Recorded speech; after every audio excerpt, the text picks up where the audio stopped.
Seigneur m'a mis quelque chose à cœur sur cette prédication de particulier. Vous savez, la semaine dernière, vous avez eu une excellente prédication du pasteur Jean-Baptiste. Et est-ce que vous vous souvenez du thème la semaine dernière? L'humilité précède la gloire. Et franchement, si vous n'avez pas entendu cette prédication, elle est en ligne là depuis quelques minutes maintenant. Et je vous encourage à aller l'écouter, je vous encourage même à la réentendre si vous l'avez entendue. Parce que cette semaine, je l'ai écoutée, elle m'a beaucoup édifié, elle m'a fait du bien. Et, et, et je me posais quand même une question. Alors, il m'avait partagé son thème, hein, puisque la semaine dernière j'étais à Aubenas. Il m'avait partagé son thème.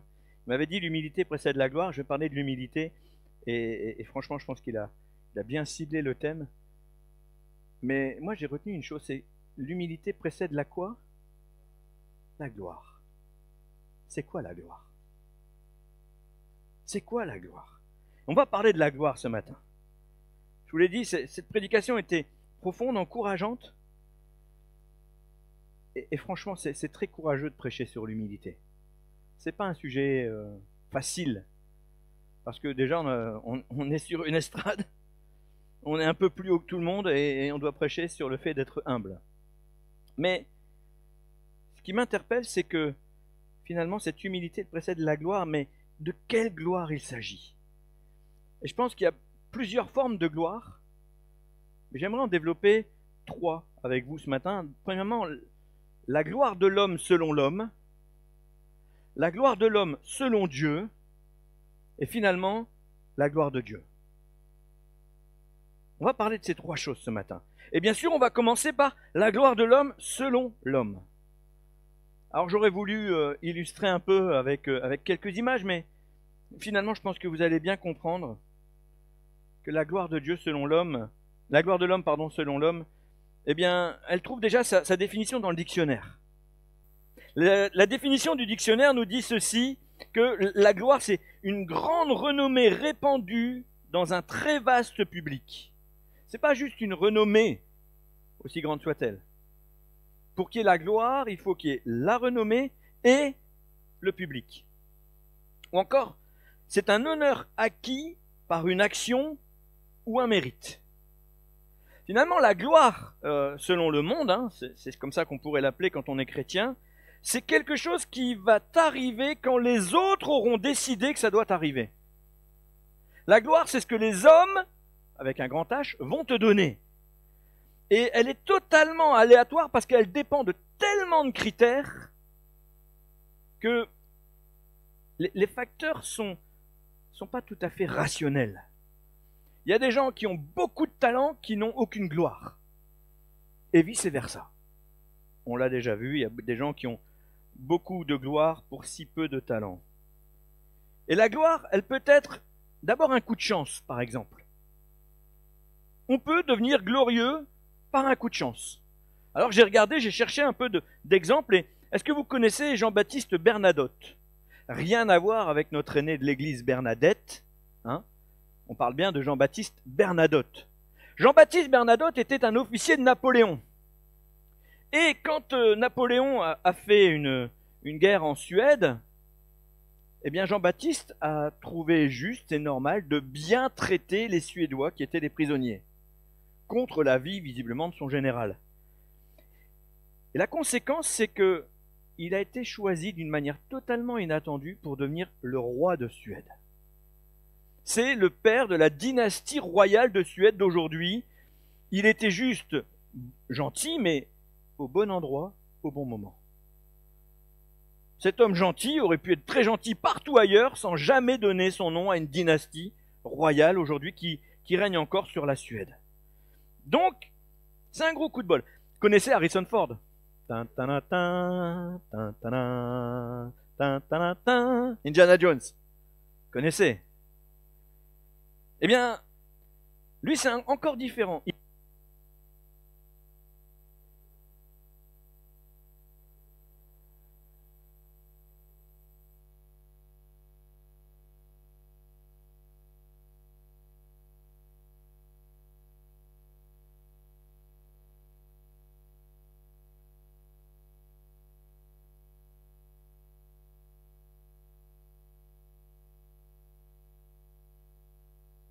on a du stock. Donc Indiana Jones, je vous disais, c'est différent. Il était charpentier, travaillait dans les studios de George Lucas.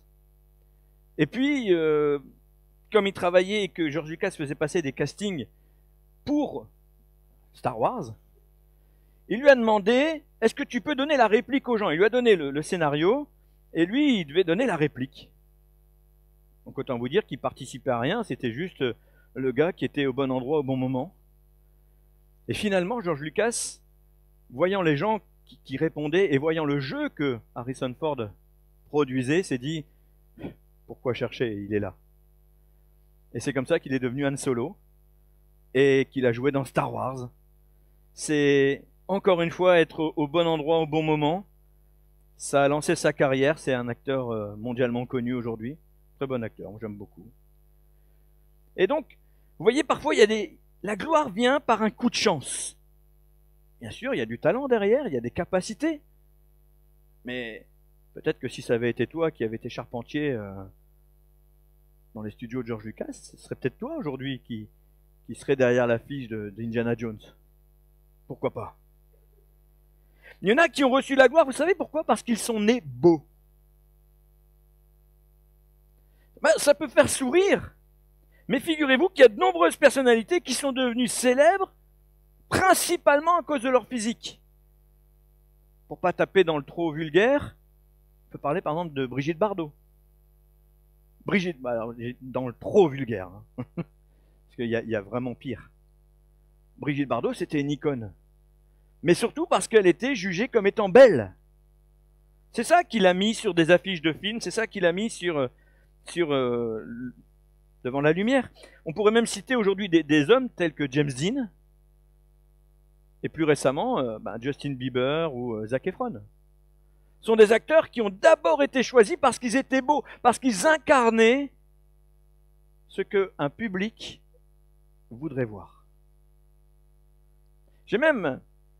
On a même, parce que je ne suis pas le seul à avoir entendu cette anecdote, entendu une chanson sur les radios, je ne me souviens plus exactement du titre, mais c'était mondialement connu. Et on a découvert que la personne qui chantait en public n'était pas la personne qui avait chanté sur le titre.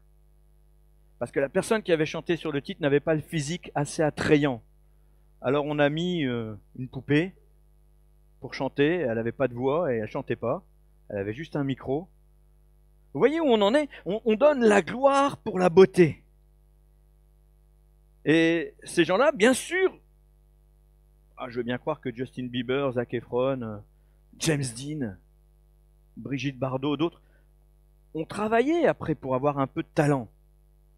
Mais d'abord, c'était leur physique qui leur a donné la gloire. On peut même acheter la gloire. Comment on peut acheter la gloire? Je pense que l'exemple le plus connu, c'est Madame Kim Kardashian. Vous connaissez Kim Kardashian? Tout le monde connaît Kim Kardashian. Et un jour, je dis à mes enfants, mais qu'est-ce qu'elle a fait? Mes enfants ont dit, elle n'a rien fait. Elle n'a rien fait.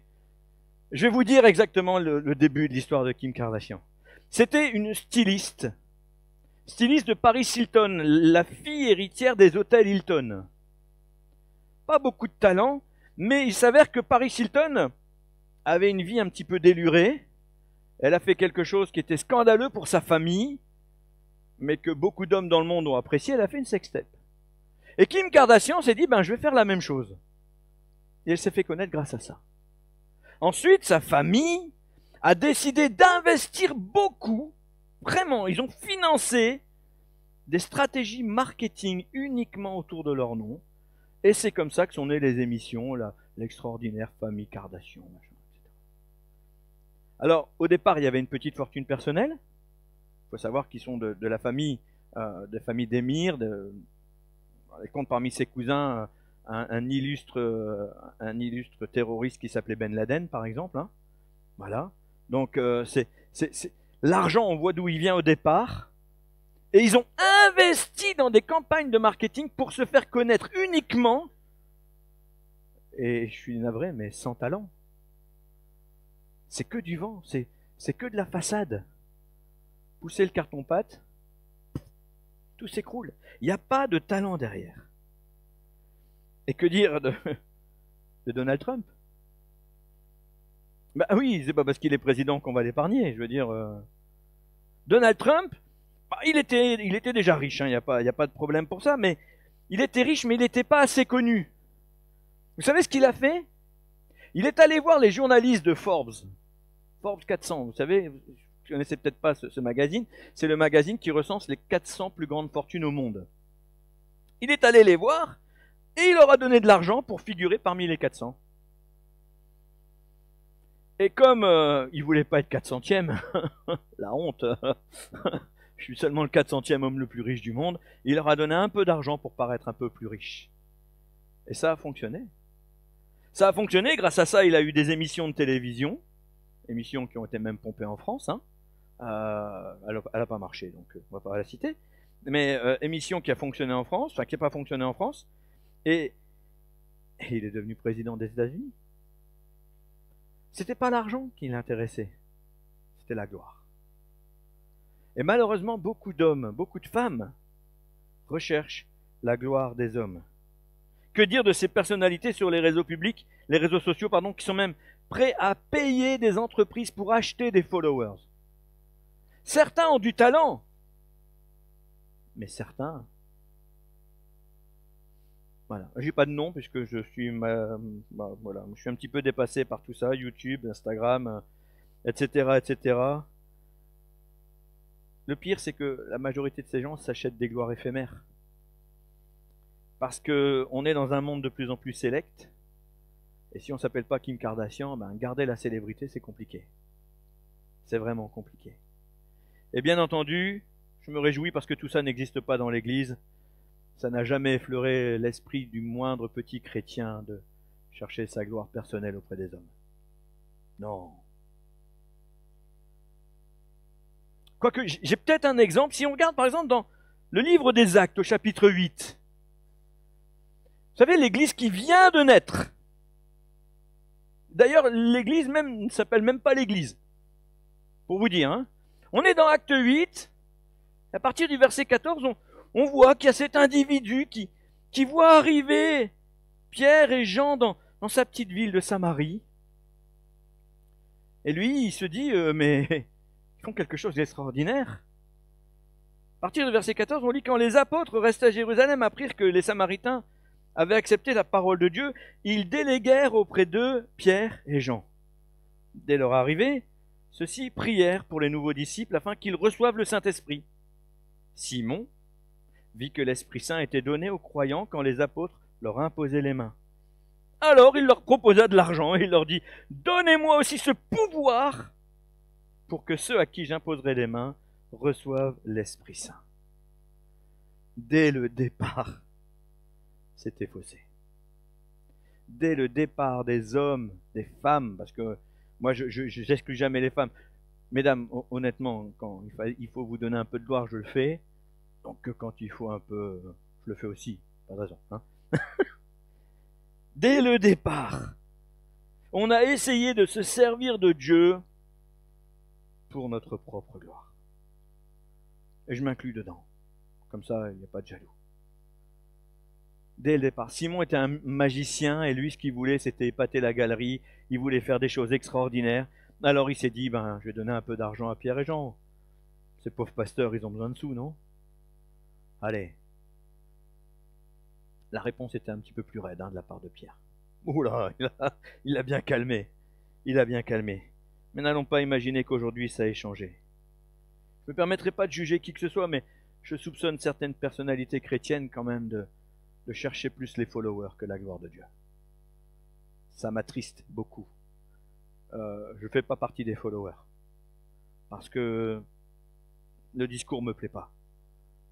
Soyons quand même vigilants et essayons de refléter la gloire de Dieu dans ce qu'on fait. Et l'apôtre Paul nous avertit, quand il écrit aux Galates, il dit « Ne cherchez pas une vaine gloire en nous provoquant les uns les autres, en nous portant envie les uns aux autres. » Il parle de vaine gloire. Et même dans sa lettre aux Philippiens, au chapitre 2, verset 3, il dit « Ne faites rien par esprit de parti ou de vaine gloire, mais que l'humilité vous fasse regarder les autres comme étant au-dessus de vous-même. » On en revient à ce que disait Jean-Baptiste la semaine dernière. L'humilité. Ne cherchons pas la gloire. Ne cherchons pas la gloire, parce que c'est finalement ce qui va nous tirer vers le bas. L'apôtre Pierre, lui, nous dit ceci dans 1 Pierre 1, 24, pardon, il dit « Car toute chair est comme l'herbe, et toute sa gloire comme la fleur de l'herbe. L'herbe sèche et la fleur tombe. » Waouh! Attention à ceux qui nous élèvent, parce que plus on est haut, plus ça fait mal. Plus ça fait mal. L'inconvénient, c'est qu'aussi, beaucoup dans leur chute emportent d'autres. Et ça, c'est dangereux. Attention à qui nous élevons. Et souvenons-nous que la gloire d'ici-bas ne dure pas, et Jésus même compare la gloire humaine à peu de choses. Il dit dans Matthieu 6, versets 28 et 29, « Pourquoi vous inquiétez au sujet du vêtement? Considérez comment croissent les lys des champs. Il ne travaille ni ne file. Cependant, je vous le dis que Salomon même, dans toute sa gloire, n'a pas été vêtu comme l'un d'eux. » Finalement, je pense que le plus beau revêtement de gloire qu'un homme puisse recevoir, c'est le revêtement de gloire que Dieu va lui donner, comme ceux des lys. Et c'est justement de ça dont on va parler. La gloire de l'homme selon Dieu. Alors j'ai tapé dans ma petite Bible l'occurrence gloire de l'homme. Et là je pense que je vais me faire ami avec la moitié de mon public ce matin, avec la moitié même des gens qui nous écoutent sur les réseaux sociaux. Il n'y a qu'une seule occurrence qui soit agréable et qui relie ces mots, la gloire de l'homme. On la trouve dans l'Épître aux Corinthiens, au chapitre 11, verset 7, on nous dit ceci. « L'homme ne doit pas se couvrir la tête puisqu'il est à l'image et la gloire de Dieu, tandis que la femme est la gloire de l'homme. » C'est pas beau ça? Mesdames, vous êtes la gloire de l'homme. Oh, ça vous réjouit, hein? Oh la vache! Peut-être qu'il y aura des revendications à la maison, messieurs, hein? J'y suis pour rien, hein? Même ce passage qui peut nous faire sourire témoigne finalement de ce qu'est la gloire de l'homme selon Dieu. D'où vient la femme? Selon la Genèse, la femme a été extraite de l'homme, elle est extraite de la côte, hein, c'est sans doute une image, ou si ça s'est passé comme ça, ben moi ça me dérange pas le moins du monde. Il y a des médecins dans la salle, ils se disent « Fred, tu délires », mais c'est peu importe. Moi je cherche pas à expliquer ce que je comprends pas forcément. Mais dans la Genèse, on nous dit que la femme est issue de cette première intervention chirurgicale sous anesthésie générale. Hein? Voilà. Donc, elle a été extraite de notre côte. Et ce que je comprends, c'est que finalement, la vraie gloire de l'homme, selon Dieu, c'est ce que Dieu veut retirer de nous pour faire du bien au plus grand nombre. Tout ce que Dieu a mis en toi, qui va produire quelque chose qui va être agréable pour tout le monde. Parce que messieurs, que serions-nous sans nos femmes? Franchement, que serait l'humanité sans la femme? Un triste endroit, hein. On passerait notre temps derrière un baby-foot, un billard, à jouer aux cartes. Et on serait sans doute pas nombreux parce que pour se reproduire ce serait compliqué. Hein? Voilà, on a fait le tour. Ce qui va être la gloire de l'homme, c'est ce que Dieu met en toi pour produire quelque chose qui va plaire aux autres. Et c'est vraiment ce que Dieu met en toi. Ici, ce qui est formidable, c'est que moi, je constate que, en général, quand vous tapez gloire dans la Bible, les occurrences ramènent quasiment tout à la gloire de Dieu, la gloire pour l'Éternel. Et ça, c'est bien normal, c'est le dernier sujet, c'est celui qui est le plus évident. Mais ce que je constate, c'est que Jésus, qui est Dieu, Jésus qui reçoit la gloire dans tout l'Ancien Testament au même titre que Dieu, quand il vient, dans sa prière sacerdotale, il nous dit ceci dans Jean 17, et on va lire déjà le verset 10, Il nous dit tout ce qui est à moi est à toi, tout ce qui est à toi est à moi, et je suis glorifié en eux. Il nous partage sa gloire. Ça, c'est vraiment formidable de voir que cette gloire que Dieu reçoit, il veut la partager avec nous. Et puisque la parole de Dieu est cohérente, eh bien l'apôtre Paul est exactement dans la même pensée finalement. Parce que quand il dit « je suis glorifié en eux », il parle de qui? Il parle de l'Église. L'Église n'est-elle pas l'épouse de Christ? La femme est la gloire de l'homme. On en revient à cette même pensée. La femme, l'épouse, est la gloire de son mari. L'Église doit porter la gloire de Christ. C'est ça ce que Dieu attend au travers de la gloire qu'il veut nous donner. Et la boucle est bouclée, l'Église porte la gloire de Christ. Et quelques versets plus loin, au verset 22, Jésus dit encore « Je leur ai donné la gloire que tu m'as donnée, afin qu'ils soient un comme nous sommes un. » C'est la preuve que cette gloire, c'est pas moi, c'est l'Église. C'est ensemble que nous sommes la gloire de Dieu. Ça peut pas être un individu, aussi bon pasteur soit-il, aussi bon chanteur soit-il, aussi bon artiste soit-il. C'est pas un individu qui porte la gloire de Dieu. C'est l'Église, c'est le corps de Christ.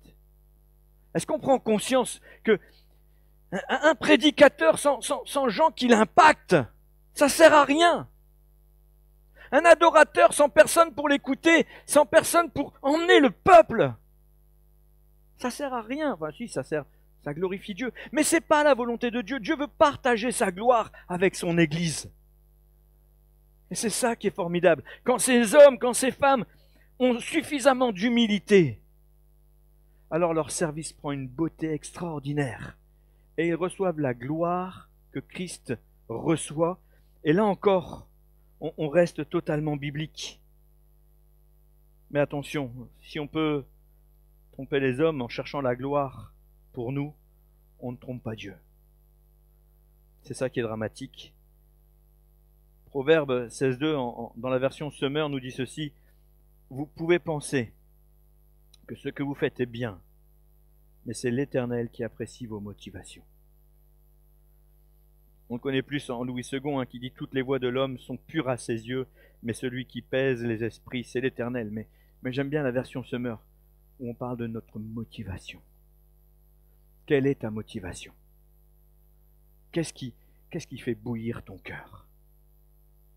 Le retour d'un public ou la satisfaction d'entendre de la part de Dieu « Entre, bon et fidèle serviteur ». Le retour du public, c'est tellement éphémère. Mais entrer dans la joie de son Père, c'est éternel. Et ça, c'est pas éphémère. Ce qui est formidable avec la parole de Dieu, c'est justement que toute la gloire revient à Dieu. Et on va parler maintenant de la gloire de Dieu. La gloire de Dieu est à ça de merveilleux, c'est qu'elle désigne la manifestation visible et perceptible de toute sa grandeur. Non seulement ce que tu vois, mais tout ce que tu ressens de la grandeur de Dieu, c'est ça sa gloire. Tout ce que tu ressens de sa sainteté, tout ce que tu ressens de sa puissance, tout ce que tu ressens de sa présence. Est-ce que vous ressentez la présence de Dieu?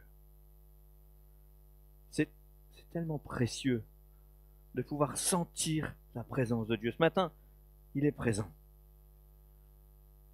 La gloire de Dieu, c'est l'éclat suprême de son être, c'est l'éclat suprême de sa beauté morale, de son amour, de sa justice. Tout ce qui rend Dieu infiniment au-dessus de la création, au-dessus de toute chose. C'est ça la gloire de Dieu. Moi, ce qui m'a fait poser question sur la foi en Dieu, parce que j'étais totalement athée, c'était de voir cette beauté de la nature, toutes ces choses, en me disant, mais c'est quand même magnifique, quoi. Comment de rien on peut arriver à ça? Sans personne. Il y a un excellent dessin d'Alain Auderzé qui nous parle de la création. Vous savez, il renverse un encrier et il y a une tache noire.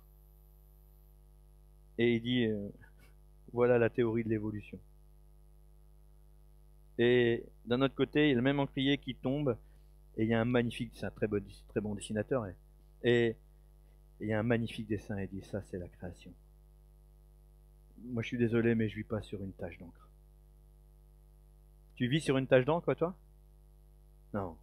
On vit sur un magnifique univers, on vit dans une beauté incroyable. Si on s'arrête pour contempler un instant la création, on constate la beauté de l'univers à l'infini. Et même de l'infiniment petit jusqu'à l'infiniment grand. C'est extraordinaire. Le psaume 66, verset 4 nous dit « Toute la terre se prosterne devant toi et chante en ton honneur, elle chante ton nom. » La nature elle-même donne la gloire à Dieu. Et c'est la vérité. Quand nous disons autour de nous que Dieu aime qu'on l'adore, que Dieu aime qu'on lui donne la gloire, certains pensent peut-être qu'il est narcissique. Vous savez, à l'image de ces dictateurs. Aimez-moi, il n'y a que moi. Je me fais une coupe comme ça, tous les hommes doivent se faire une coupe comme ça. On parle de personnes, hein, on ne parle pas du tout de Corée du Nord, par exemple. Pas du... Je l'ai dit? Oh, pardon, je l'ai dit. Pardon. Non, mais de toute manière, il m'écoute pas, il écoute que lui, donc j'aurai pas de problème, il n'y a aucun danger. Mais les gens s'imaginent que Dieu a besoin de notre adoration. Dieu n'a pas besoin de notre adoration. C'est nous qui avons besoin d'adorer Dieu. Dieu n'a pas besoin qu'on lui donne gloire. Il a déjà toute la gloire. Il le sait, c'est lui qui a créé toute chose. Il n'a pas besoin que nous lui donnions gloire. Nous avons besoin de lui donner gloire. Parce que ça fait du bien à notre âme de reconnaître que celui qui a tout créé, c'est Dieu. Le psaume 8, verset 2 nous dit « Éternel notre Seigneur, que ta gloire est admirable sur la terre tout entière. Au-dessus du ciel, on célèbre ta splendeur. » Dieu n'avait pas besoin de créer l'homme, les anges le louaient et l'adoraient déjà. C'est la raison pour laquelle il n'a créé l'homme que parce qu'il nous aime. C'est la seule raison qui a poussé Dieu à nous créer. Pas pour qu'on l'adore, pas pour qu'on le célèbre. Il était déjà adoré, il était déjà célébré. Sa gloire existait avant nous et elle existera après nous, même si la majorité d'entre nous avons la vie éternelle. Et gloire à Dieu. Amen. C'est dur, hein, ce matin. Hein, en tout cas, moi j'ai la vie éternelle, après vous faites ce que vous voulez. Mais Dieu recevait déjà la gloire de la création avant qu'il crée l'homme. Il ne nous a pas créés pour chercher la gloire. Nous sommes sa gloire. Amen. Est-ce qu'on prend conscience de ça? Nous sommes la gloire de Dieu. Les merveilles de la nature ont été produites pour que notre âme prenne conscience, puisque nous avons autorité sur toutes ces choses, que nous sommes l'ultime création, l'ultime perfection de Dieu. Est-ce que tu te rends compte un peu? David disait dans le psaume 139, verset 14, « Je te loue de ce que je suis une créature si merveilleuse. » Est-ce qu'on prend conscience de l'impact de ces mots? Regardez la nature et regardons-nous dans un miroir. Non mais franchement, enfin moi quand je vois les montagnes, quand je vois les prairies, quand je vois les cours d'eau, je me dis waouh! Et pourtant, nous sommes des créatures merveilleuses, à l'image de Dieu. Vous vous rendez compte un peu? Ne pouvons-nous pas glorifier Dieu pour ça? Un homme a été témoin de la gloire de Dieu et même cette gloire se voyait sur son visage. Si vous prenez Deutéronome au chapitre 34, alors on ne va pas le prendre parce qu'il y aurait beaucoup à lire, mais quand on regarde Deutéronome 34, on voit que Moïse était obligé de mettre un voile sur son visage, parce qu'il rayonnait de la gloire de Dieu à chaque fois qu'il était dans la tente de la rencontre, à chaque fois qu'il avait cette conversation avec Dieu. Donc là, Deutéronome 34, c'est quand il descend de la montagne, mais à chaque fois qu'il retournait auprès de l'Éternel, il rayonnait. Et il mettait ce voile parce que finalement, les hommes, les femmes en face de lui n'étaient pas capables de voir cette gloire. Et ce qui est formidable, c'est que quand Jésus est venu, il a déchiré le voile. Il a dit maintenant, je veux que vous voyiez cette gloire. Je veux que vous soyez tous admiratifs, comme Moïse l'a été, de la gloire de Dieu, de son amour pour vous. Reprenons un peu le contexte. Je n'avais pas du tout prévu de vous dire ça ce matin, mais reprenons un peu le contexte. On pense souvent que la loi, c'est quelque chose de dur. Certains même pensent que Dieu a donné la loi, alors pas nous évidemment, pas nous les chrétiens, ben non. Mais que Dieu nous a donné la loi parce qu'il nous aime pas, pour nous imposer plein de trucs. T'as pas le droit de faire ceci, t'as pas le droit de faire cela, fais pas ci, fais pas ça. Mais finalement, quand Moïse descend avec la loi, il descend avec la gloire. Et Jésus qui est venu accomplir la loi vient déchirer ce voile. La loi est une bonne nouvelle. La loi vient nous révéler le péché. La loi vient nous révéler à quel point on a besoin de Dieu. Et elle vient nous révéler à quel point notre péché vient nous empêcher d'accéder à la gloire de Christ. Mais finalement, quand Jésus vient mettre une claque au péché, il vient déchirer le voile et il dit maintenant, entrez dans la gloire de Dieu. Soyez la gloire de Dieu. Et il nous invite dans cette gloire extraordinaire. Et tout ce qu'il nous dit dans la prière sacerdotale de Jean 17,10, c'est ça, c'est le voile est déchiré. Maintenant ma gloire, elle est pour tous ceux qui vont croire. Je partage ma gloire avec eux, la gloire de Dieu. Elle est juste incroyable. Et si vous n'avez pas entendu, je vous invite encore à écouter la prédication de Jean-Baptiste. Il nous parle d'humilité parce que c'est réellement le chemin qui nous mène à cette gloire-là. Je reconnais que je suis pécheur. Je reconnais que je suis rien. Je reconnais que j'ai besoin de toi. Je reconnais. Et s'il y a le moindre talent, s'il y a la moindre capacité, eh bien je reconnais que je l'ai reçu de toi. Il a pris la parabole des talents. L'homme qui en avait 5, ils étaient dans sa poche, il les avait reçus. L'homme qui en avait 3, il les avait reçus. 2, pardon. L'homme qui en avait qu'un, il l'avait reçu. Rien n'était à eux au départ. Mais quand tu donnes la gloire à Dieu, j'ai remarqué un truc.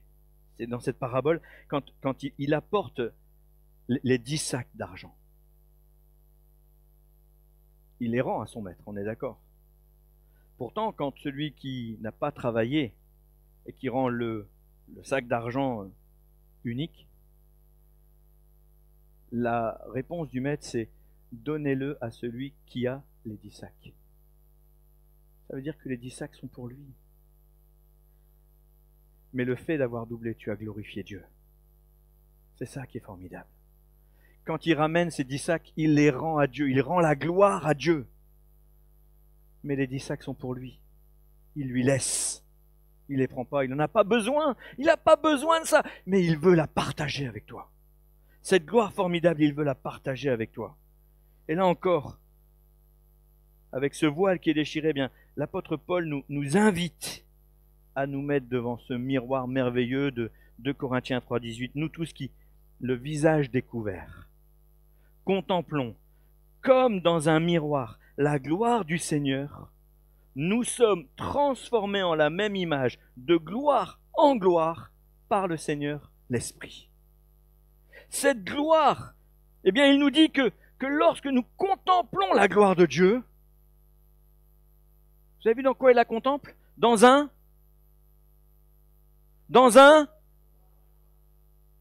Moi, quand je me regarde dans le miroir, ce que je vois, c'est moi. Ouais, les amis. Quand je me regarde, c'est moi que je vois. Est-ce que je vois la gloire de Dieu? Si je ne vois pas la gloire de Dieu, il est temps que le voile se déchire. Et une fois que le voile est déchiré, une fois que j'ai compris que cette gloire merveilleuse, Dieu veut la partager avec nous, eh bien je suis celui qui a le visage découvert, qui contemple au travers de ce miroir ce que Dieu est en train de faire dans ma vie. Et je me dis que j'ai ce devoir de glorifier Christ. J'ai ce devoir de l'élever plus haut. J'ai ce devoir de partout où je vais, je voudrais que les gens doivent se mettre les yeux comme ça en disant mais c'est glorieux. C'est pas de l'orgueil. Jésus sans vous avez compris. Et Moïse non plus. Ils portaient pas l'orgueil, c'était sur eux. Il y a eu cette rencontre, ce cœur à cœur avec Dieu. Et si un a dû porter le voile, l'autre est venu le déchirer. Vois la gloire de ton maître. Mais surtout, souvenons-nous toujours, et ça c'est vraiment primordial, que Dieu connaît nos motivations. Tu peux pas dire je vais glorifier Dieu pour recevoir de la gloire en retour. C'est pas comme ça que ça marche. C'est pas du tout l'objectif. Un de mes amis pianistes en Martinique, un jour, il vient me voir et il me dit tu sais Fred, cette semaine j'ai quand même été vachement tenté. C'était un jeune chrétien et il vient me voir et il me dit j'étais vachement tenté. Je dis pourquoi? Il dit j'ai résisté quand même parce que j'ai pas senti Dieu derrière. On est venu me voir, on m'a dit tu joues bien, viens jouer de la musique chrétienne avec nous, il y a beaucoup d'argent à se faire. Ouais. Et il m'a dit j'ai résisté. Il en avait besoin, hein. N'allez pas croire qu'il n'en avait pas besoin. Mais il m'a dit j'ai résisté. Parce qu'il m'a dit moi j'ai pas envie de tromper Dieu. Ça le dérange pas de jouer pour le monde, mais il veut pas jouer pour Dieu pour de l'argent. Si on lui en donne, il va prendre, évidemment. Faut jamais refuser. Mais sa motivation, c'est Dieu. C'est pas la gloire des hommes. Comme malheureusement beaucoup le font. Ça m'attriste énormément. Ésaïe 42, 8 nous dit « Je suis l'Éternel, c'est là mon nom, et je ne donnerai pas ma gloire à un autre, ni mon honneur aux idoles. » J'aimerais terminer avec cet avertissement. Prenons garde de n'aduler personne. J'ai bien dit aduler parce que le mot adorer est parfois galvaudé. D'accord? Quand j'ose dire que j'adore mes enfants, les gens disent « Ah, on adore que Dieu. » Bon, ok, soit. Je fais quand même l'énorme différence, il n'y a pas photo. Hein. Mais là, je parle d'aduler. Prenons garde de n'aduler personne. Certains artistes chrétiens deviennent des véritables idoles. Et ce n'est pas forcément ce qu'ils cherchaient au départ. Mais croyez-moi, l'Église ne leur rend pas service quand elle fait ça, parce que c'est très dur de résister. Il faut un caractère énorme pour finalement toujours rendre la gloire à Dieu. Donc, de grâce, prenons garde, nous, de n'aduler personne. On doit veiller à ce que la gloire que Dieu partage avec nous lui soit rendue en retour. Il faut veiller à ce que finalement notre humilité ne devienne pas une fausse humilité. Je parlais de ça avec toi, Kevin, hein, qu'on parlait de fausse humilité. C'est tellement dangereux la fausse humilité. Vous me trouvez génial? Non. Parce qu'en fait, tout le monde me dit que je suis génial. Mais non. Voyez ce genre de truc-là. Ne dis pas que tout le monde pense que tu es génial. Rends gloire à Dieu si c'est le cas. Mais n'en fais pas ta propre publicité. Et le meilleur moyen de parvenir à toujours veiller à garder cette humilité, finalement, c'est de glorifier Dieu. Amen. Le plus important, c'est la gloire de Dieu. Est-ce qu'on peut juste prendre quelques secondes pour prier? Père éternel, nous te sommes reconnaissants pour cette gloire que tu partages avec nous. Apprends-nous encore à discerner les choses et à ne pas chercher la vaine gloire des hommes, Seigneur. Mais apprends-nous aussi à ne pas être de ceux qui glorifient des hommes. Parce qu'on ne rend pas service à tes enfants quand on leur fait ça. Montre-nous encore ta gloire. Moi, je me lasse pas de voir ta gloire dans ma vie. Je me lasse pas de voir ta gloire dans la vie de mes frères et sœurs, de voir ta gloire dans l'Église, de voir ta gloire dans le monde. C'est tellement merveilleux de voir quand tu agis. Et Seigneur, apprends-nous à toujours nous réjouir de ta gloire dans la vie des autres. Apprends-nous à ne pas être de ceux qui sont revendicateurs. Je te demande pardon pour les fois où ça m'est arrivé, où je me suis dit, wow, tu l'as béni, merci Seigneur, et moi. Parce que Seigneur, je sais que moi aussi je suis béni. Alors apprends-moi à voir ta gloire dans ma vie. Apprends-moi à me réjouir de chaque chose que tu fais pour moi, avec moi, en moi. Apprends-moi à ce que quand je regarde ce miroir, je puisse voir Christ qui se glorifie et que je puisse être transformé de gloire en gloire à l'image de Jésus. Seigneur, je te prie pour chacune des personnes dans cette assemblée, pour chacune des personnes derrière son écran. Et je te demande encore de révéler la profondeur de ta gloire. Que chacun puisse constater que finalement, la seule chose qui compte, ce n'est pas la gloire que les hommes vont constater, mais c'est la gloire que toi tu vas constater quand tu nous diras: entre, bon et fidèle serviteur, entre dans la joie de ton maître. Père, je te remercie pour ta parole, parce qu'elle nous fait du bien, elle nous édifie. Apprends-nous à marcher dans l'humilité et à discerner toute la gloire de Dieu. Au nom de Jésus. Amen.